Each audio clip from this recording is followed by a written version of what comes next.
Episode 9 की शुरुआत में हम सुयोन को देखते हैं जो जंग योंग को फिर से सबक सिखाने के लिए जा रहा था और उसी रात उसकी कैबिन के बाहर वो पहुंच गया था और चुपके चुपके उसके कैबिन की तरफ बढ़ रहा था। तभी जंग योंग के कैबिन के बाहर एक गाड़ी आकर रुकती है और सुयोन उस गाड़ी को देखकर जल्दी से छुप जाता है। उधर उसी कैबिन के पास हम एक गाड़ी में ओसांग को देखते हैं और उस कैबिन के आसपास कई सारे कैमरा लगे हुए थे क्योंकि उसे पता था कि सुयोंग जंग योंग को सबक सिखाने के लिए वापस जरूर आएगा, इसीलिए आज वो उसे सबक सिखाने वाले थे। अब क्योंकि उन्हें पता था कि जब तक वो गाड़ी नहीं जाएगी तब तक सुयोंग बाहर नहीं निकलेगा, इसीलिए ओसांग जंगयोंग को उस गाड़ी को वहां से भेजने के लिए कहता है और जंगयोंग भी जल्दी से बाहर आ जाता है और देखता है कि उस गाड़ी के अंदर दो कपल बैठे हुए थे। फिर जंगयोंग उन्हें वहां से भगा देता है और खुद फिर से कैबिन के अंदर आ जाता है।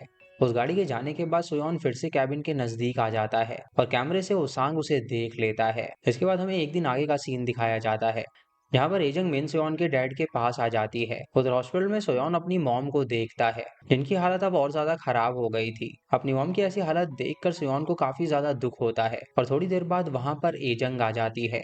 वो सोयोन से कहती है कि मैं आज मिन सोयोन के डैड से मिली थी और वो उन्हें बता रहे थे कि जंगयोन ने उसकी बेटी को फिर से परेशान किया है और मुझे पता है कि तुम्हें भी पैसों की जरूरत है, इसीलिए तुम जंगयोंग को फिर से सबक सिखाओ। अब सोयोन को अपनी माँ के इलाज के लिए पैसे चाहिए थे, इसीलिए वो उसे हाँ कर देता है। तभी हॉस्पिटल के बाहर चांदनी भी एजंग को वहां से जाते हुए देख लेती है। उसे अजीब लगता है कि आखिर उसके ट्विन भाई की जो गर्लफ्रेंड है वो सोयोन से मिलने क्यों आई थी, इसीलिए वो अंदर जाकर इस बारे में सोयोन से पूछती है, लेकिन सोयोन उसे कुछ भी नहीं बताता। उसके बाद चांदनी सोयोन को खाने के लिए ले जाती है और वहां पर सेयोन चांदनी को कुछ फोटोग्राफ्स दिखाता है जिसके अंदर सेयोक बॉम और ओसंग की साथ में फोटोज थी और ये फोटो तब की थी जब बम की मेमोरी लॉस नहीं हुई थी। दूसरी तरफ ओसंग को भी पता चल जाता है कि किसी ने उसके ड्रॉर में उसकी पुरानी फोटोज चुरा ली हैं।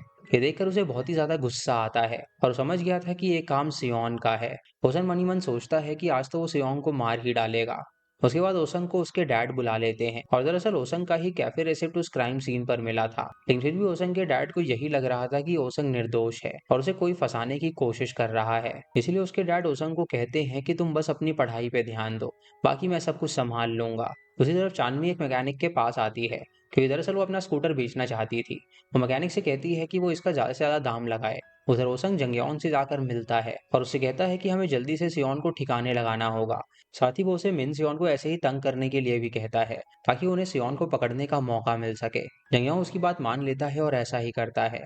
उसके बाद ओसंग सोह्योन से अकेले में मिलता है और वो सोह्योन को अपनी फोटोज वापस देने के लिए कहता है, लेकिन सियोन उसके सामने ऐसा बिहेव करता है जैसे ऐसा कुछ हुआ ही नहीं है। जाते वक्त ओसंग सियोन को धमकी देता है कि जैसे ही मुझे कोई एविडेंस मिलेगा तुम्हारे खिलाफ मैं तुम्हें खत्म कर दूंगा। दूसरी तरफ चांदनी बम से मिलती है और वो उसे वही फोटोज दिखाती है जो सियोन ने ओसंग के घर से चोरी करी थी। उस फोटो के अंदर बम उसके भाई वॉनसॉक और ओसंग के साथ था, जिससे ये साफ नजर आ रहा था कि वो तीनों काफी अच्छे दोस्त हुआ करते थे। दरअसल चांदनी बम से अपने भाई के बारे में इंफॉर्मेशन लेना चाहती थी, लेकिन अब क्योंकि बम अपनी पुरानी यादें भूल चुका था तो उसे कुछ भी याद नहीं था। इसके बाद क्लास के टाइम बम ओसंग के पास जाता है और कहता है कि तुमने मुझसे सारी तस्वीरें क्यों छुपा के रखी थी, तुम्हें मुझे सिर्फ वही तस्वीरें दिखाई थी। उसकी बातें सुन के ओसंग उसे कोई जवाब नहीं देता और वहां से चला जाता है। इसके साथ ओसंग ने आज एक नया इंस्टाग्राम अकाउंट बनाया था जिसके अंदर सिर्फ और सिर्फ जी हुन की फोटोज थी और सारा स्कूल उन फोटोज को देख रहा था। ये बात जी हुन को भी पता चल जाती है और वो ओसंग को ये फोटो डिलीट करने के लिए कहती है, लेकिन ओसंग उससे कहता है कि वो इसे डिलीट नहीं करने वाला।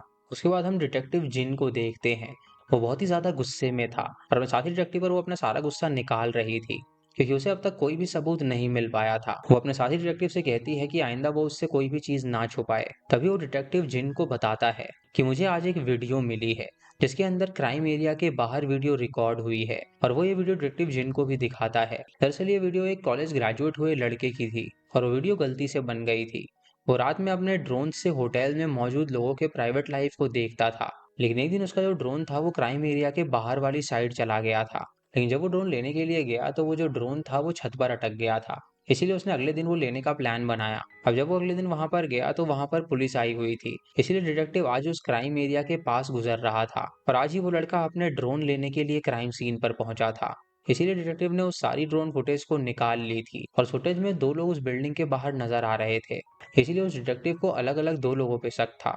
दूसरी तरफ चांदनी स्कूल से निकल रही थी और तभी बम आकर उसे जोर से धक्का मारता है, लेकिन फिर भी ओसंग चांदनी के बैग से सारी फोटोज निकाल लेता है और जाते वक्त बम को चांदनी से दूर रहने के लिए कहता है। इसके बाद हम मिन को देखते हैं जो अपने डैड को बताती है कि आज भी जंगयोन ने उसका रास्ता रोका था और उसने बोला था कि कल वो वापस फिर से आएगा। इसीलिए मिन चाहती थी कि वो अपने स्कूल में ही उससे बदला लेगी। इस पर उसका डैड उसे बताता है कि मैंने फिर से किसी की हेल्प ली है, तो वो बिल्कुल भी चिंता ना करे। और इस बार जंग योंग को बहुत ही अच्छा सबक सिखाने वाला है। ये सुनकर मिन थोड़ा राहत की सांस लेती है और उसकी बातें ओसंग भी सुन लेता है। अब वो सीधा जंग योंग के पास चला जाता है और वो दोनों मिलकर ही प्लान बनाते हैं कि इस बार सियोन जब उस पर हमला करने के लिए आएगा तो वो लोग उसे पकड़ लेंगे। अगले दिन जब जंग योंग स्कूल से बाहर निकलता है, उस बार सियोंग अपनी बाइक लेकर उसका पीछा करने लगता है और ओसंग उसकी गाड़ी को ट्रैक कर रहा था। और बाकी उसके साथियों ने सियोन को पकड़ने की पूरी तैयारी कर ली थी। उन्होंने पूरे कैबिन के आसपास कैमरास लगा दिए थे। इसके बाद हम चांदनी और बम को देखते हैं और आज चांदनी बम को गाड़ी चलाना सिखा रही थी।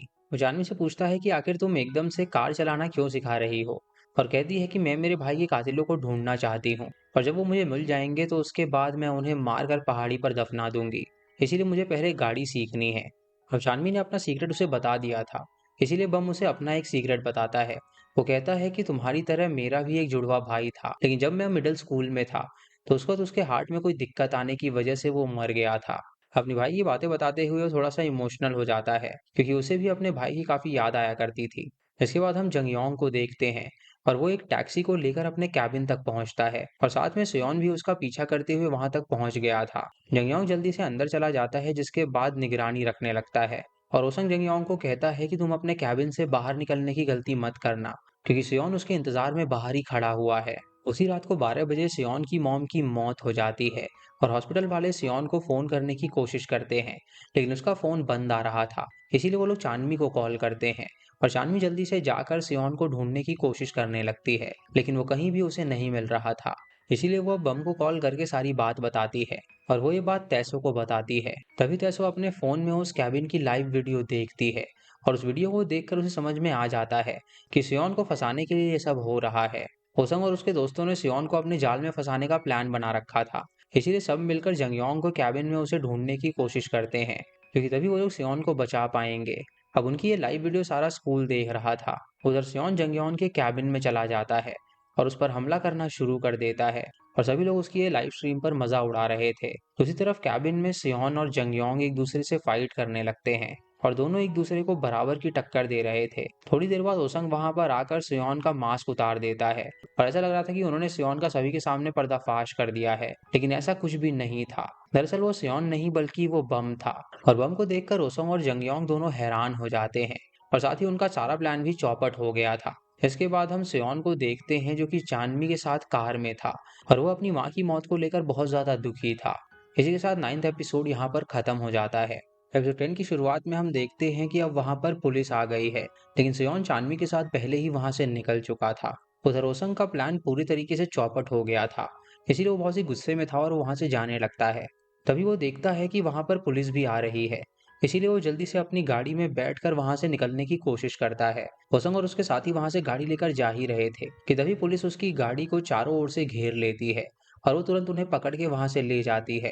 केविन के अंदर जंगयोंग और बम की अंदर फिर से बहस हो जाती है और जंगयोंग उससे पूछता है क्या तुम ही हो जिसने मेरे पैर की ये हालत की। जैसे बम कहता है कि मुझे नहीं पता कि तुम किसका इंतजार कर रहे थे और मुझे पता था कि तुम्हारी ऐसी हालत किसने की है।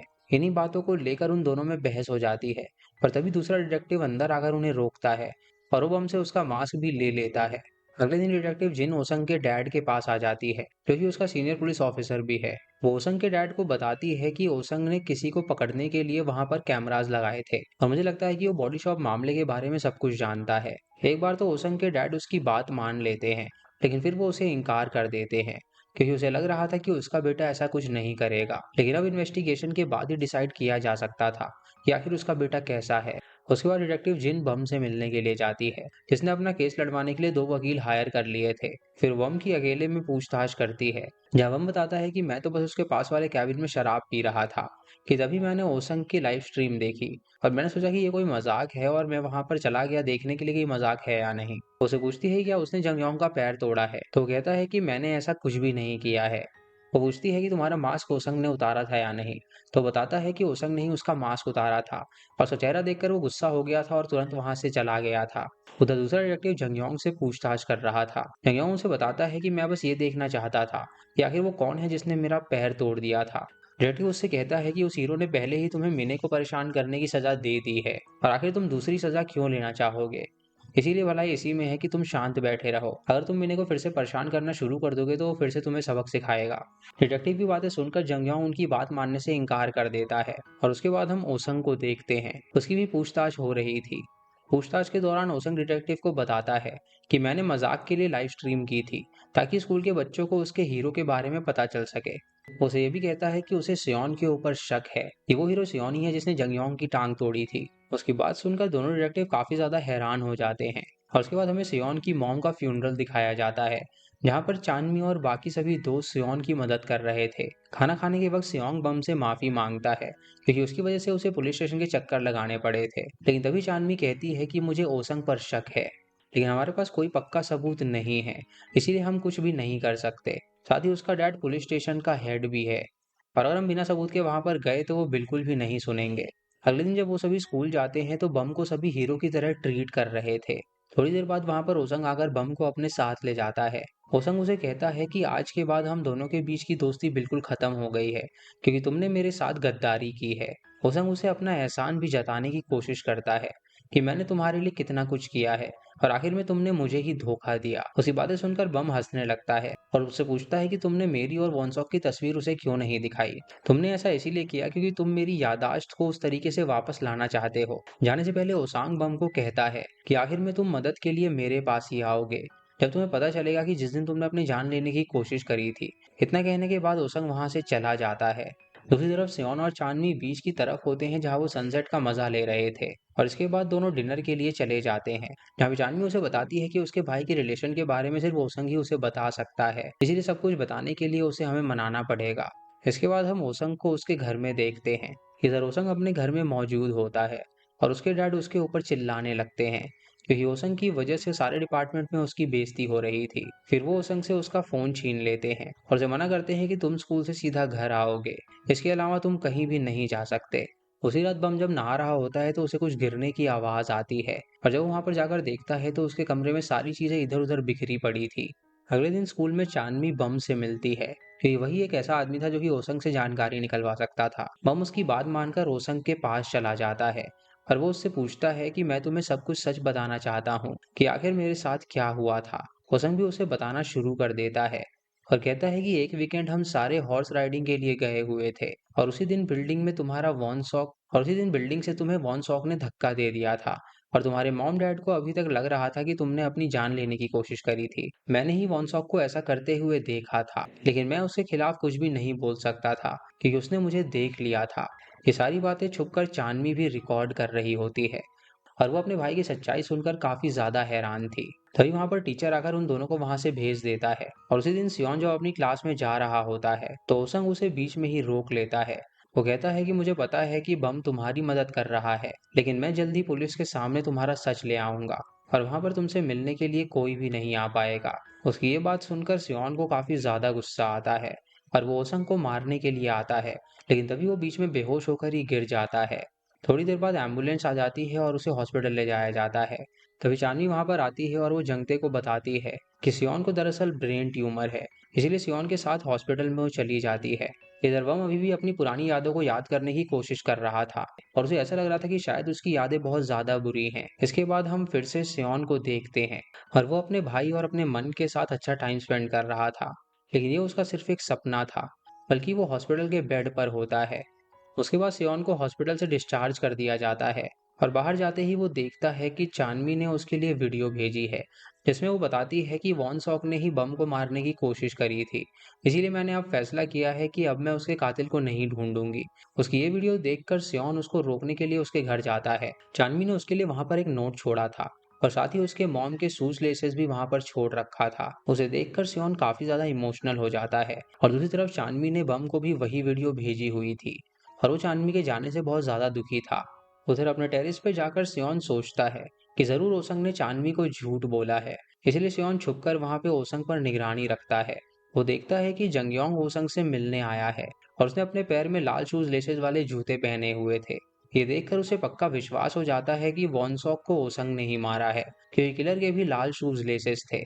इसके बाद ओसंग जंगयोंग के कैबिन में जाता है जहां पर दोनों सियोन को मारने का प्लान बना रहे थे। तभी सियोन आकर उन पे हमला कर देता है और पहले वो जंगयोंग को मारकर बेहोश कर देता है और फिर आकर वो ओसंग को मारने लगता है और उसे पीट-पीट कर उसकी हालत खराब कर देता है। थोड़ी देर बाद वहां पर पुलिस आ जाती है और सचानवी अपने फोन में 22 अप्रैल 2021 की एक फोटो देख रही थी जिसमें उसका भाई भी उसके साथ था। तभी उसे याद आता है कि रिकॉर्डिंग में ओसन बता रहा था कि उस दिन वॉन और वो सभी हॉर्स राइडिंग करने के लिए गए थे। और इन सब चीजों में चांदवी को पता चल जाता है कि वो सॉन्ग झूठ बोल रहा था। इसी के साथ ये 10th एपिसोड भी खत्म हो जाता है।